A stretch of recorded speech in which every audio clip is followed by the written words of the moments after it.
আপনি একজন স্টুডেন্ট, আপনি রেগুলার পড়াশোনা করেন, পরীক্ষা আসলে আপনি পড়াশোনার চাপটা বেড়ে যায়, আপনি পড়েন, আপনি পরীক্ষা দেন, তখন কিন্তু আপনার স্ট্রেস হয় না। স্ট্রেস তখনই হয় যখন আপনার হাতে সময়টা খুব কম কিন্তু আপনার সিলেবাসটা অনেক বেশি, অর্থাৎ ঘটনাটা আপনার সক্ষমতাকে ছাড়িয়ে যাচ্ছে। এই স্ট্রেস মোকাবেলা করার জন্য কি করতে হবে? আমরা সহজ ভাষায় যেটা বুঝতে পারছি, স্ট্রেস মোকাবেলা করতে হলে সক্ষমতাকে বাড়াতে হবে, নিজের মানসিক চাপ মোকাবেলা করার ক্ষমতা বাড়াতে হবে। যদিও ব্যাপারটা ইন্ডিভিজুয়ালাইজড, আলাদা আলাদাভাবে আমরা ডিল করি, কিন্তু কিছু সাধারণ রুল আসলে আমাদের সবারই মেনে চলা উচিত। সবচেয়ে গুরুত্বপূর্ণ 3টা বিষয় মোটা দাগে আজকে বলবো। প্রথমত হচ্ছে শারীরিক সুস্থতা এবং একটি নির্দিষ্ট রুটিন মাফিক জীবনযাপন। শারীরিক সুস্থতার জন্য আমাকে প্রতি রাতে কমপক্ষে 6 থেকে 8 ঘন্টা ঘুম, খেয়াল করবেন রাতের ঘুম, 6 থেকে 8 ঘন্টা রাতের ঘুম নিশ্চিত করতে হবে। সুষম খাদ্যাভ্যাস নিশ্চিত করতে হবে।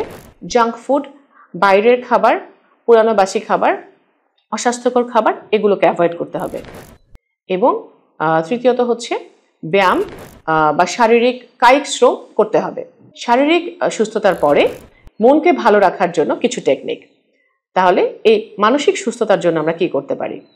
মানসিক সুস্থতার জন্য নিজের সাথে সময় কাটানো আসলে খুবই জরুরি। নিজেকে সময় দিবেন, নিজের সাথে কোয়ালিটি টাইম কাটাবেন, নিজের ভালো লাগা মন্দ লাগাগুলোকে যাচাই করবেন, মি টাইম কাটাবেন, শখের চর্চা করবেন এবং সবচেয়ে গুরুত্বপূর্ণ হচ্ছে আপনি আপনার রবের সাথে, আল্লাহর সাথে, সৃষ্টিকর্তার সাথে একটা কানেকশন তৈরি করবেন।